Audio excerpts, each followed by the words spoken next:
podemos ver ambas gráficas son, para ambas gráficas, el color azul es un pórtico sin relleno, que nosotros hacemos, lo primero que hacemos es ensayar un pórtico sin relleno para captar las verdaderas características que tiene el pórtico. O sea, cuál es la respuesta real del pórtico sin relleno. Y esa la vamos a comparar cuando nosotros lo rellenamos. En el caso del color rojo, el pórtico está relleno con doble hoja de tabiquería seca, que para entender qué es lo que significa doble hoja de tabiquería seca es esto que está acá, la imagen de la derecha, la cual se puede ver que por cada cara del marco se colocan 2 placas. Entonces, en realidad hay 4 placas, por ejemplo, en donde están montando, van a colocar 4 placas, o sea, 2 por una cara y 2 por la otra. Y cuando decimos de que el pórtico relleno con una hoja de tabiquería seca, significa que solamente tiene una hoja por cada cara, o sea, una placa por cada cara. Y acá se puede ver la diferencia entre las fuerzas a través de estos gráficos de histéresis, que se logra con el ensayo de desplazamiento cíclico horizontal.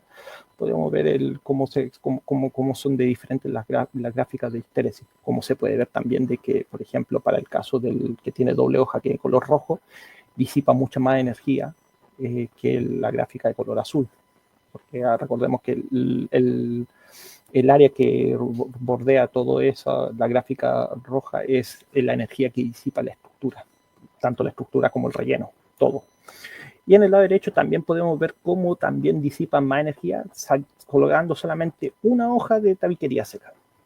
O sea que en realidad sí cambió el comportamiento de la estructura. Y para eso podemos verlo de otra manera mejor, ya que es algo enredado ver tantas líneas. Veámoslo a través de la envolvente, en la imagen de la izquierda. Se puede ver la envolvente histéresis, en la cual del mismo gráfico anterior se puede ver que cómo es de distinto los comportamientos de las placas. Entonces, una de las cosas importantes a tener en cuenta es que las placas trabajan como una membrana. Entonces, cuando se conecta, si bien las placas de yeso son muy frágiles y tienen poca resistencia, cuando se conecta al bastidor de acero conformado en frío y se ancla todo ese sistema a la estructura, aporta mucha rigidez. Ahora, cuando esas placas que trabajan a membrana y por lo tanto no pueden moverse a flexión, por decirlo así, no resisten fuerza o flexión, se desalinean o se salen o se caen, hay una pérdida grande de rigidez y en ese momento la estructura tiende a comportarse como si estuviera el pórtico vacío. Eso se puede ver, por ejemplo, acá en la línea roja, que en ese momento cuando hay el quiebre y baja, tiende a tener casi la misma, tiende a ir hacia la gráfica en el color azul. Lo mismo pasa con la gráfica de color naranja, de que cuando se sale la placa de su plano, el plano que está trabajando, tiende a irse hacia la curva de color azul, que sería el del pórtico sin relleno. Por otra parte, también podemos ver cómo aumenta la rigidez y cómo se va degradando la rigidez a medida que se van haciendo los ensayos, a medida que se van imponiendo más desplazamiento. O sea, partimos con un desplazamiento 0,62, después de 1 milímetro, 2 milímetros, 5 milímetros, a llegar hasta 120 milímetros más o menos aproximadamente, siempre cuando la estructura no esté a punto de colapsar. En este caso, podemos ver de que para ambas, cuando está relleno, la rigidez para el primer ciclo es muy alta comparado al pórtico vacío, casi de 3 veces superior. Y después tiene una reducción de rigidez abrupta, algo que las normativas no aconsejan. Las normativas, tanto por ejemplo la normativa norteamericana, o sea, no de Estados Unidos, la normativa de Estados Unidos como la del Eurocódigo, que son normativas famosas, indican de que la degradación de rigidez tiene que ser paulatina a través del evento sísmico. También podemos ver, y por lo que veo, olvidé colocar el pórtico relleno de una hoja, así que vamos a hacer la comparación solamente con el pórtico relleno de doble hoja. Se puede ver de que por cada ciclo que realizamos, ciclo de desplazamiento que realizamos, el pórtico relleno disipó mucha más energía que el pórtico sin relleno. Y si vamos a la gráfica de la derecha, podemos ver la energía disipada total, en la cual se puede observar de que en la acumulada, el pórtico relleno disipó mucha más energía al final. Acá podemos ver un par de fotografías, el de la izquierda del pórtico sin relleno una vez terminado el ensayo, y el del lado derecho es del pórtico relleno con doble hoja, tabiquera seca, una vez terminado el ensayo. Acá voy a mostrar, a esto nosotros le hacemos un ensayo de fotogrametría para ver los desplazamientos. A esto le voy a mostrar ahora un time-lapse también. Tengo acá preparado, acá no era, esto lo cambié y tengo, discúlpenme por no tenerlo, acá lo tengo. Voy a mostrar un time-lapse en la cual se puede ir viendo las deformaciones, con la fotogrametría lo que se pueden ver en realidad son deformaciones, más que deformación son desplazamientos, y eso nos puede entregar deformaciones y tensiones, pero son fotogrametrías. Esto es análisis de lo que hace la cámara es captar cada punto y cómo se va moviendo ese punto a lo largo del ensayo. En la parte de arriba se puede ver el epsilon en la dirección X, y en la parte de abajo se puede ver el epsilon en la dirección Y. Y se puede ir viendo cómo fue este ensayo, en la cual podemos ver cómo es el comportamiento, y que para este caso de las placas, en el caso de las placas, que es un tema que estamos investigando hasta ahora, no tienen un comportamiento parecido al de los bloques, en general bloques ya sea de hormigón o bloques de ladrillo cerámico, etcétera, no tienen el mismo comportamiento. O sea, ahora que demostrar eso, volvemos acá y podemos decir de que la primera parte es que el pórtico que relleno sí cambió el comportamiento de la estructura porticada. Ahora veamos cómo fueron los resultados del ensayo de bloque de hormigón. En la izquierda podemos ver la curva histéresis, y se puede ver que la curva histéresis en el amarillo del bloque de hormigón es mucho más grande. Disipó mucho más energía, y de hecho, si comparamos con la gráfica de la tabiquería seca, sí disipó mucha energía, más energía que la misma tabiquería seca. A la derecha podemos ver la curva envolvente, la cual alcanzó la fuerza máxima que alcanzó está alrededor de los 180, 190 kilonewton para un desplazamiento de 60 milímetros, eso significa 6 centímetros. Y con eso podemos darnos cuenta de que en realidad sí cambió la respuesta de la estructura. En la curva de gradación de rigidez pasa lo mismo, o sea que si vemos la curva de abajo, que es la de color azul, la del pórtico sin relleno, sí tiene una caída paulatina de la rigidez como recomienda la normativa, pero cuando agregamos los rellenos y no los consideramos en los cálculos, pasa esto, en la cual la rigidez del pórtico, que es mucho mayor, por lo tanto recibe más fuerza, al tener más rigidez, recibe más fuerza, es mucho mayor en el primer ciclo, y a medida que van aumentando los desplazamientos, la caída de la rigidez es muy grande, hasta casi tender a la rigidez del pórtico vacío, que es cuando ya los bloques ya no tienen efecto sobre la estructura, y eso significa que ya el pórtico está actuando como si fuera si no tuviera relleno. Lo mismo pasa con la energía, en la cual podemos ver que los desplazamientos, o sea, la energía consumida por cada ciclo de desplazamiento es mayor para el pórtico que está relleno con una hoja de bloque de hormigón, en comparación con la energía que disipa por ciclo del pórtico sin relleno. Y lo mismo pasa en la energía disipada total, de que disipa mucha más energía el pórtico relleno con bloques de hormigón. Acá podemos ver cómo quedó el pórtico relleno con una hoja de bloque de hormigón. El de la izquierda es el mismo pórtico que mostramos al finalizar.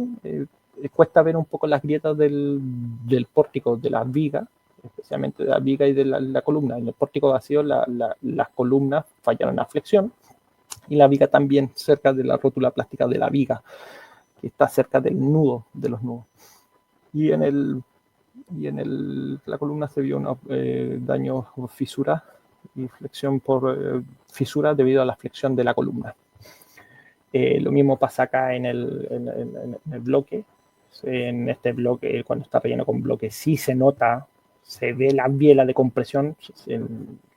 Lo vamos a pasar a ver acá, la cual la formación de las bielas a través de la fotografía podemos ver cómo se genera esa biela, que eso que vemos en rojo es la biela, que es igual a en la fotogrametría lo que capta son cómo los puntos, por decirlo así, nosotros los pintamos de un alto contraste, cómo los puntos se van acercando, y eso es lo que se está simbolizando esas líneas rojas del lado de la fotografía derecha, y claramente se puede ver cómo se forma la biela de compresión. Entonces, para poder considerar estos rellenos en los cálculos que hay que hacer, entonces hay propuestas de cómo considerar estas bielas de compresión. Hay muchas propuestas, la cual de estas propuestas de biela de compresión dependen de los parámetros geométricos y mecánicos de la estructura, esto quiere decir del pórtico, y del relleno, o sea, de los bloques o de lo que estemos utilizando nosotros del relleno, las dimensiones de ese relleno y la resistencia mecánica a compresión de ese relleno. Entonces acá a la derecha le muestro un listado de los distintos tipos de autores con sus respectivas propuestas de cómo incluir esta biela o cómo incluir los rellenos dentro de los cálculos. Porque en realidad de incluir los rellenos en los cálculos estructurales es difícil. No es un tema fácil, es un tema difícil. Y estos autores lo que han hecho principalmente es tratar de simplificar eso teniendo unos buenos comportamientos, que es lo que vamos a ver ahora, que lo que hacemos es modelar, en este caso, modelar a través del SAP 2000, un pórtico y colocarle un link a ese pórtico. Le colocamos un link y a ese link tiene las propiedades de la rigidez del relleno, no de la rigidez de la estructura, es la rigidez del relleno. Entonces es cosa de seguir las pautas que entregan estos distintos autores. Dentro de todos los autores que hay, el que más recomendamos como grupo de investigación es seguir las recomendaciones de la guía de diseño sísmico canadiense. Es en general, con los distintos tipos de relleno, la rigidez del relleno versus la rigidez del relleno teórico versus la rigidez del relleno experimental que utilizamos es casi la misma. Recomendamos principalmente usar esa guía de diseño sísmico, la canadiense, para incluir los rellenos. Por último, como conclusión, dentro de esta investigación tenemos de que ambos tipos de relleno influyen en el comportamiento de las estructuras porticadas. La tabiquería seca utilizada como relleno aumenta hasta 3 veces la rigidez del pórtico, mientras que la del bloque de hormigón aumenta hasta 5 veces la rigidez del pórtico. Ambos pórticos rellenos disipan más energía que el pórtico sin relleno. Y por último, y esto es muy importante, controlar los daños que pueda recibir los rellenos y la estructura hace necesario la inclusión de estos elementos no estructurales en los cálculos para poder garantizar un diseño satisfactorio de acuerdo con la metodología de diseño sísmico basado en desempeño. O bien diseñar sistemas que aíslen la interacción relleno-estructura. Esta parte es importante porque si bien nosotros, si consideramos en los cálculos los rellenos, vamos a considerar los cálculos, si nosotros queremos hacer un cambio, no sé, queremos ampliar una pieza, no sé, queremos derribar un muro y queremos colocarlo en otro lado o hacer una división distinta, una distribución distinta de la planta, en un futuro solamente colocando relleno, vamos a tener que calcular toda la estructura nuevamente para ver cómo queda y cuál va a ser si conviene colocar ese relleno ahí o en otra parte, no sé, algo más distinto, algo más difícil, que aislemos que se pueda aislar el relleno. Y de esa forma nosotros lo que calculamos es la estructura en sí, o sea, calculamos solamente el pórtico, y si aislamos el relleno no es necesario incluirlo en los cálculos porque está aislado. Y en ese sentido hay varios sistemas que se pueden utilizar para aislar el relleno. en este caso siempre es más recomendable, o sea, es recomendable tener cualquiera de los dos puntos, pero el más fácil obviamente es tratar de aislar el relleno. Eso sería toda mi presentación, hice lo más rápido posible, espero que hayan entendido y que principalmente haya servido de algo. Si tienen consulta, por favor, indíquenmela. Muchas gracias, ingeniero Garcés. Extendemos nuestro más profundo agradecimiento, ingeniero, por su destacada ponencia. Su experiencia, claridad y pasión por el tema no solo nos instruyeron, sino también nos motivaron a buscar nuevas metas. Gracias por tan valiosa aportación.